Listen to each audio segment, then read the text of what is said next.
Lo pernah mikir gak sih? Katanya, negara-negara maju itu kan ramah lingkungan nih, penuh taman hijau lah, atau mobil listrik di mana-mana. Tapi kalau lo lihat peta deforestasi dunia, yang botak itu justru hutan di negara-negara berkembang. Nah, pas lo cek tambang terbuka, yang bolok tanahnya juga negara berkembang kayak kita. Lah, terus mereka yang pamer panel surya, bahan bakunya dari mana? Iya bener, dari kita, negara berkembang juga. Jadi sebenarnya siapa yang ngerusak bumi? Yang kerja kotor?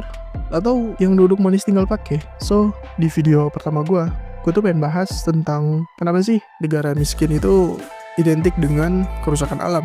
Sedangkan negara kaya atau negara maju dianggap lebih ramah lingkungan. Simak videonya sampai habis, biar lo ngerti enggak.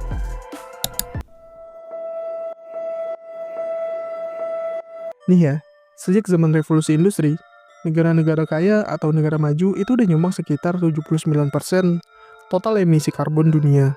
Kita ambil contoh Amerika Serikat dengan 4% populasi dunia.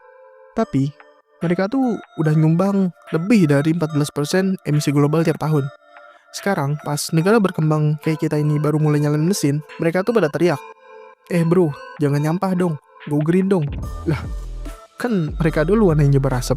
Kenapa malah kita yang disuruh matiin mesin? Bandingin sama negara kayak Nigeria atau Nepal, yang emisinya tuh kecil banget, tapi tetap kena dampak kayak banjir, kekeringan, badai panas, dan sebagainya. Jadi, siapa yang buang, siapa yang basah?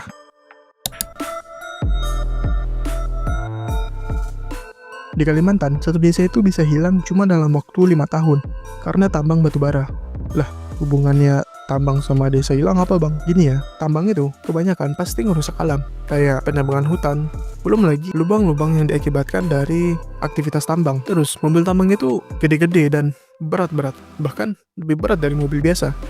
Lu bayangin, mobil tambang yang segede itu lewat tiap hari di jalanan dekat rumah lu, membuat nganterin hasil tambang. Ya, akibatnya udah pasti. Jalan pasti rusak. Belum lagi air sungai pun pasti tercemar karena aktivitas tambang. Akibatnya, ya warga pada pindah. Tapi energi dari hasil tambangnya kemana bang? Ya dipakai buat ngecas Tesla. Deforestasi paling parah tuh terjadi di negara tropis, kayak Brazil, Indonesia, Kongo. Tapi lo tau nggak? 12% deforestasi global itu terjadi karena permintaan negara-negara kaya. Ya mereka emang gak nebang, tapi seni itu banyak. Mereka bilang, we support sustainable wood, tapi tetap beli meja dari Kejati, Kalimantan. Negara-negara kaya atau negara maju tuh kayak orang pesta di rumah orang lain. Mereka makan, minum, nyampah, habis itu ya tinggal pulang. Amerika Serikat misalnya, setiap orang di Amerika Serikat itu buang sekitar 2 kg sampah per harinya. Lu bandingin sama negara kayak Nigeria yang cuma 0,6 kg. Terus, limbahnya itu dibungkus rapi dengan label eco packaging.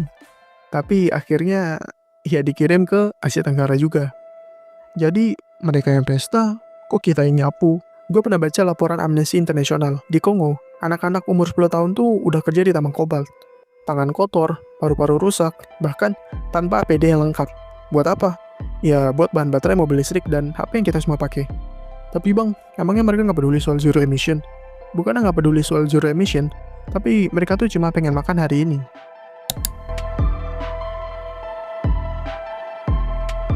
Negara berkembang tuh sering dibilang biang kerok kerusakan alam. Tapi kenyataannya, kita tuh cuma bagian dari sistem. Kita disuruh jual sumber daya alam buat bayar utang. Kita disuruh buka tambang biar investor seneng. Terus, pas bumi makin panas, kita juga yang dituding. Mereka naik mobil listrik, sedangkan kita nambang bahan bakunya pakai tangan kosong. Dan ketika kita coba bangkit, mereka bilang harus lebih hijau, harus lebih bertanggung jawab. Lah, yang nyolong duluan siapa?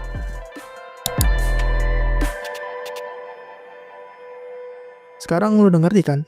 Masalah lingkungan tuh bukan cuma sekedar negara miskin versus negara kaya, atau negara maju versus negara berkembang. Tapi soal siapa yang rakus dan siapa yang dimanfaatin. Terus, apa yang bisa kita lakuin?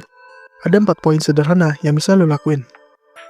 Yang pertama, kurangi beli barang yang gak jelas asal-usulnya. Bukan karena barang itu ilegal atau kualitasnya jelek, tapi apakah barang tersebut bermanfaat buat lo atau enggak. Kedua, dukung produk lokal yang nggak ngerusak hutan. Lo tau kan, banyak produk-produk impor yang datang ke Indonesia, dan kita nggak tahu apakah produk tersebut dibuat dengan bahan-bahan yang sustainable energy atau enggak. Yang ketiga, jangan gampang percaya kampanye hijau dari brand besar. Banyak brand-brand gede yang melakukan kampanye hijau. Apakah mereka benar-benar peduli?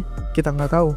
Semoga aja mereka benar-benar peduli. Tapi yang kita tahu, produk-produk mereka itu menghasilkan limbah yang banyak banget. Yang keempat, edukasi teman-teman lo soal kenyataan lingkungan ini. Karena banyak dari kita yang kurang teredukasi soal pentingnya ngejaga alam. Karena kalau kita diem, kita bakal terus jadi kambing hitam global warming. Sementara mereka terus acting jadi penyelamat bumi. Bumi ini cuma satu, dan selama ini yang pegang mic ya mereka. Sekarang giliran kita bersuara. Kalau lo ngerasa video ini bikin lo mikir, klik like, subscribe, dan share ke temen lo yang masih percaya bahwa negara miskin atau negara berkembang itu merusak alam. Mari kita sama-sama bangun kesadaran akan pentingnya menjaga alam. Karena ngerti enggak, kita semua duduk di kapal yang sama, tapi jendelanya beda.